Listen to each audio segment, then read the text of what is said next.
My boys became her biggest weapon against me. That was harder than the divorce itself. That was a cycle for many, many years. My boys, particularly my oldest, were always mad at me. I was 100% convinced at the time I was making the right decision. I paid a high price for it.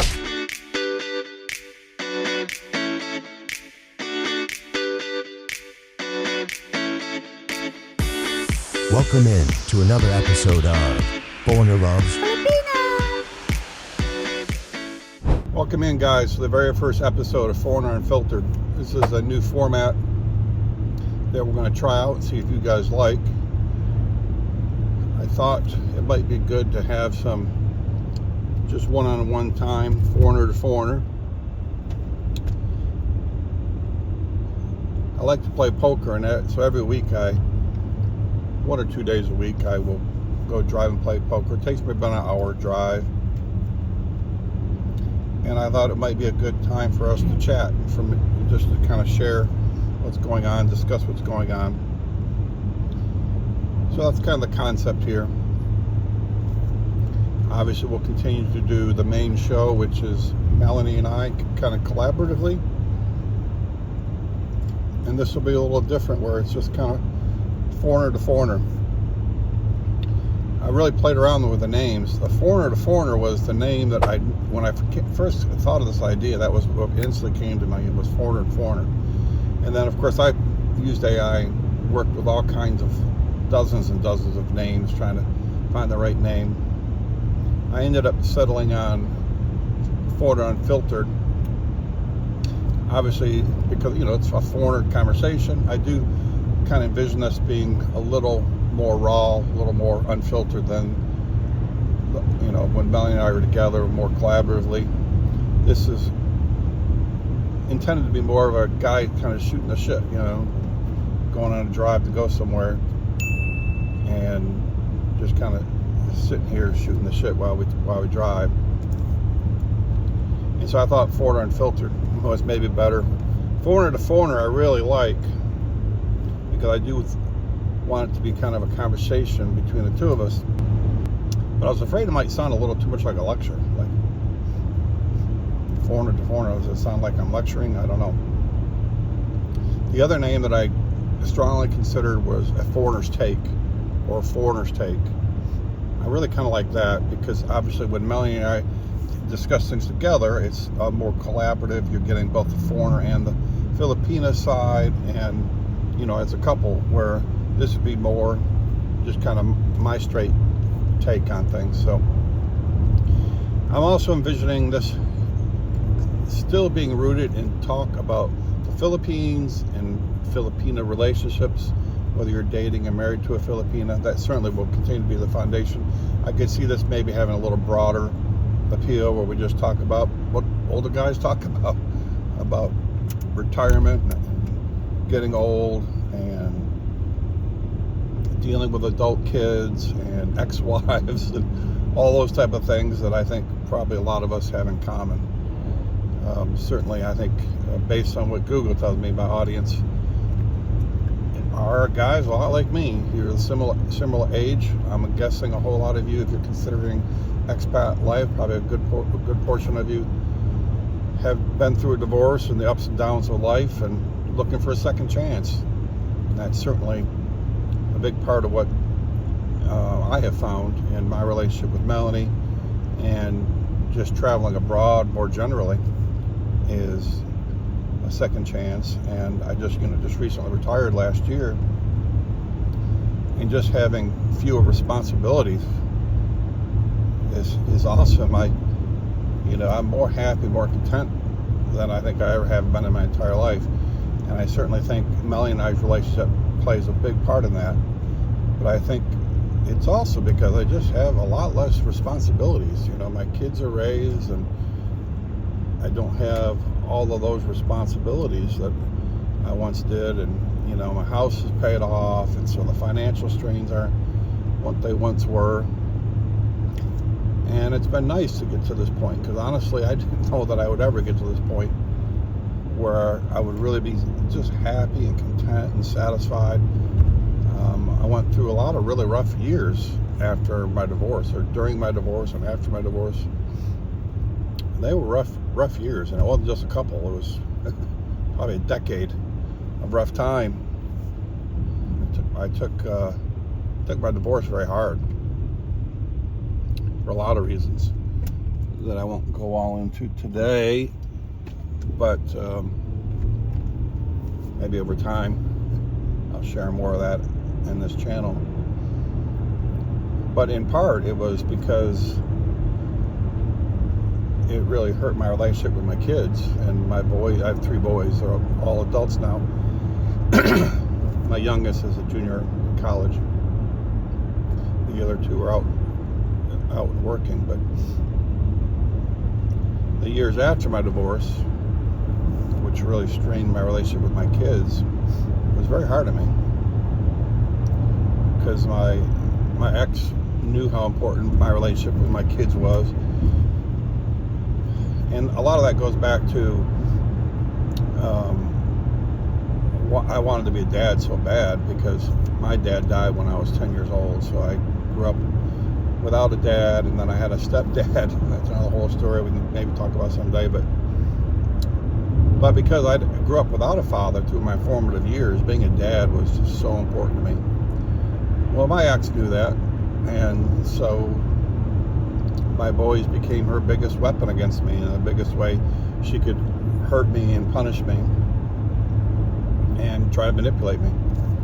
And so she was very active in trying to turn my kids against me. And that was harder than the divorce itself. And she was frankly quite successful at it, at least for a while. Particularly with my older 2 boys, particularly my oldest. I mean, he just hated me for a long time. And I'm happy to say that him and I reconciled. We're doing really well. And I think he's, as you grew up, he was able to kind of see through a lot of the bullshit. But it was a lot of tough years between then and now, I can guarantee you. And there was a time when I really thought I'd lost him forever. When he was in his early 20s, or late teens, early 20s. I mean, I was like, you know what, I let the lies go on too long. I don't think I'll ever get him back. Because the decision I made, guys, that, maybe some of you guys have been in the same spot, I don't know. And to this day, I'm not sure if I made the right decision. I was 100% convinced at the time I was making the right decision. I'm still pretty sure it was the right decision. But I paid a high price for it, if it was. And that was, I've never seen a grown adult who is estranged from their mother or their father, who's healthy emotionally and is stable, doesn't have a lot of scars. And so I decided I just wasn't going to talk bad about their mother, that I was going to actually encourage my boys to have a good relationship with their mother, and I was going to support that. Well, my wife took the exact opposite tact and very intentionally tried to turn the boys against me. And so that created a lot of problems because I had fought very hard at 50-50 custody of my boys. So they were with me a week and her a week because I didn't want to be a weekend dad. But what would happen is they'd go with her for a week and then they'd come to my house, and particularly with my oldest, he'd come back home, and he would just be so mad at me, and Mom says you did this and you did that, and he'd just be furious at me. And I would be like, son, none of that's true. It's all a lie. And of course he was like, well, what's your side of the story? And I was like, I'm not telling you my side of the story, because to do so I would have had to trash their mother, and I just don't think it was good for my boys. Nor do I think it was good for my boys to be put in the position of trying to figure out who's right and who's wrong, mom or dad. They should have been left out of it. But I was not given that opportunity. No matter how hard I tried, she just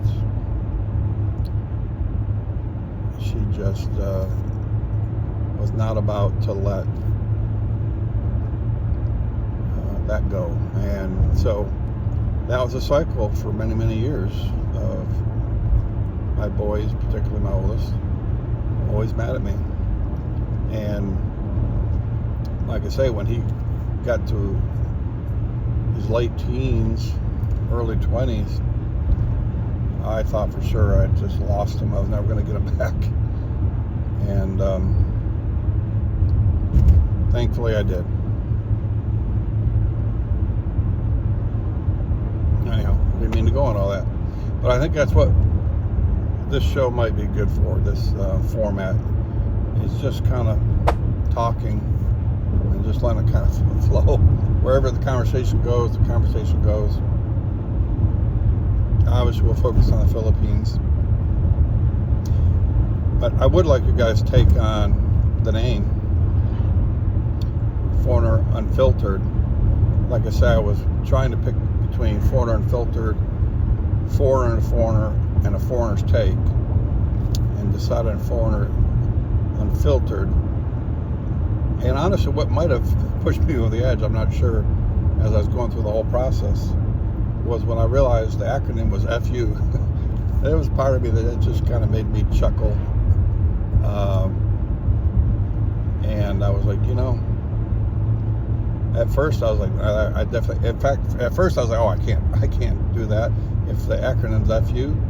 And then I was like, why the hell can't I? Yes, I can. I think it's kind of a tongue-in-cheek. I think other guys understand that a little bit, you know. I think I can have fun with that. And I'll name the episodes FU1 and FU2, FU3. So that was probably what pushed me over the edge between the three, but I'm not sure that was the best decision or not. But let me know, guys, on those three.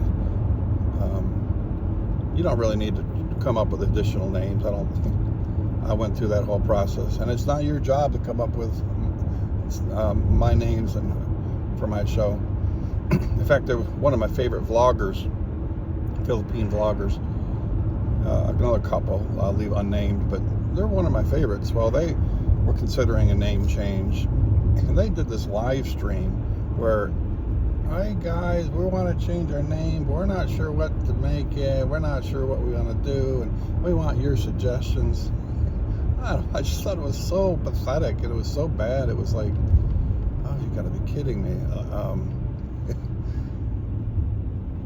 You know, because every time someone would throw out an idea that was clearly a bad idea, they'd still have to go, oh, that's really good. Oh, let me write that down. We'll consider that. And, you know, and I don't know, it was just, I just thought the whole thing was ridiculous. It just seems so stupid. It's like, you know, guys, it's your show. Why don't you come with your names? And the ironic thing was, the name that they said they were leaning towards when they started the whole live chat is the name they ended up using. It wasn't any of the names anyone else came up with. And I will say, it doesn't have a lot of creativity to it. But I do love that couple. But I don't know. I was like, oh, I don't want to be like that. So I won't come to you guys for names for my channels or ideas for episodes. I might do like a poll like this, like, all right, hey, out of these three, which do you like? But in fact, there's another one of my other favorite vloggers. Actually, it's a vlogger I love to hate, is really what the honest truth is. And on his live streams, he's almost ruined his channel, because he'll set on these live streams and somebody will come up with a episode idea, like, hey, you know, I used to live in this town over here 25 years ago. I'd love for you to do a video on that town. And he'd run off and do it. Well, guess what? There's one person interested in that, and then his views are tanking, and then he would just bitch about it, how he don't understand how his views are going down so much. And it's like, but dude, you're making episodes for one guy. I mean, come on.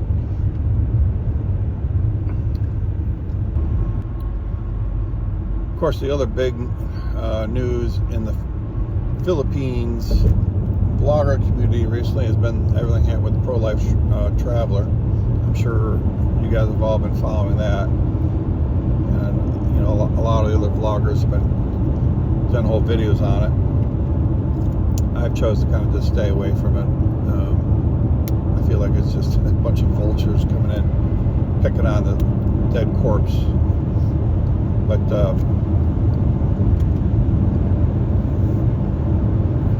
I don't know if any of you were, pro-life fans or watched the show. I never did. I mean, obviously I watched some early on. Algorithm first showed them to me, and they certainly were intriguing at first, but I lost interest pretty fast, I guess for two reasons. One, every video was pretty much the same, even going into the slums and squatter areas, and the other is I really did feel gross after watching. I was like, there's something not right about this. This isn't good.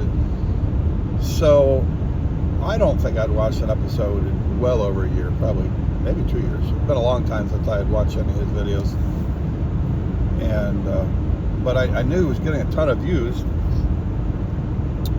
because probably my favorite vlogger is the regular guy, and he would occasionally talk about how many views pro-life was getting, but it still never made me want to go back and watch his videos. So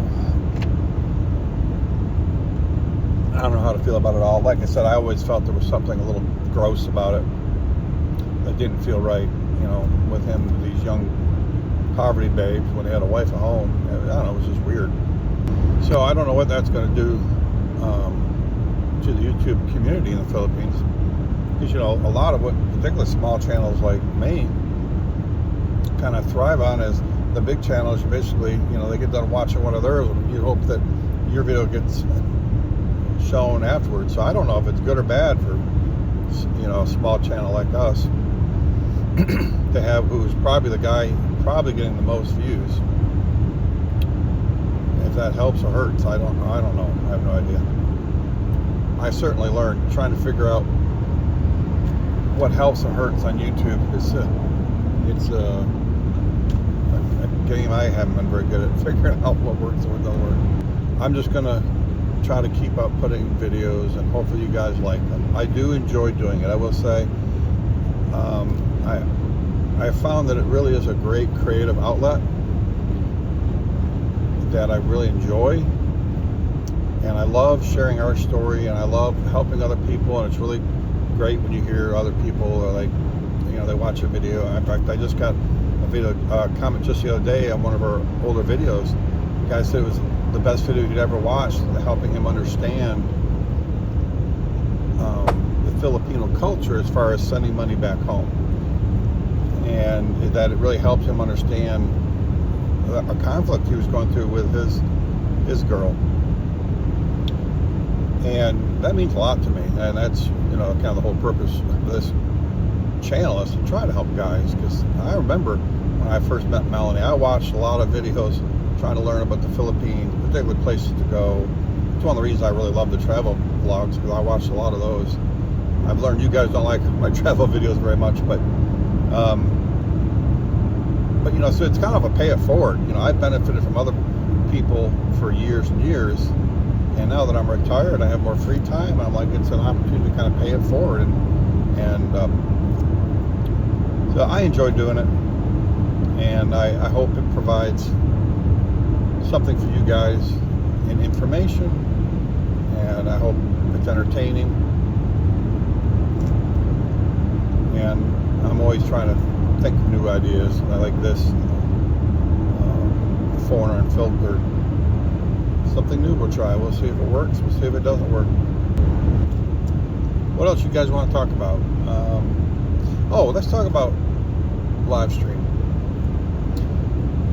We've not done any live streams, and I've been considering whether or not we should do a live stream. I think Melanie really wants to do a live stream, and so I've been just trying to ponder, I guess, first of all, when's a good time. We're still quite small, 1,100 subscribers. Does it even make sense to do a live stream and 3 people around it? I don't know. So I guess that's the first thing I'm trying to remember. But the other thing is that I would be really interested in your input on is a format if we decide to do a live stream. Of course, most live streams from other Philippines vloggers it's a question answer thing. You know, you guys give your questions and then we answer. And obviously that would be the simplest and easiest thing to do, and maybe the best thing to do. I don't know. But I'm always trying to figure out how to do things a little different, a little more interesting than how it's being done by other people. One idea that I had was, you know, the morning musings we do, which quite a few of our episodes end up being morning musings because it seems to be a format you guys really like, where we sit down and have breakfast and then we talk about something regarding the Philippines. So the thought I had was maybe we do a live stream while we're doing the morning musing and actually have it start before we actually start recording for the regular show, so you can kind of see us just bumming around getting ready and her cooking breakfast and that kind of stuff. And then live stream would be running while we're recording, so you can see all of our mistakes. It would be a real behind the scenes type thing. You can see where we start over because we fumbled something or whatever. And so it'd be, you know, completely unedited, obviously. Just be a live stream of you watching a morning musing being recorded. And then at the end, we could either just end it, or we could do some question and answers after that. And then you guys could actually, you know, be asking questions while we're doing the video. You know, the problem is quite often we sit there and chat for over an hour. So how much you do question and answers afterwards, I don't know. But you even if we didn't respond immediately, we could respond afterwards. But then, of course, you would have seen the live stream of us recording the morning musing, but then you would see the edited version of how it ended up after. I guarantee you guys, you'll be amazed how much better it is after it's edited than when we're just doing it, because that's is one of my concerns, is it might not be that entertaining, because you know, when you can edit out all the boring parts or the parts where you repeat yourselves or all those type of things, it makes a big difference in the quality of it. But you guys might enjoy the kind of the behind the scenes thing. I could certainly see me maybe liking that for, you know, some of my favorite vloggers. So that is an idea that I'm playing around with as a potential idea. So let me know on that, guys. I've got to run. I got a phone call coming in, but take care. I hope you enjoy this first episode of Foreigner Unfiltered. Thank you.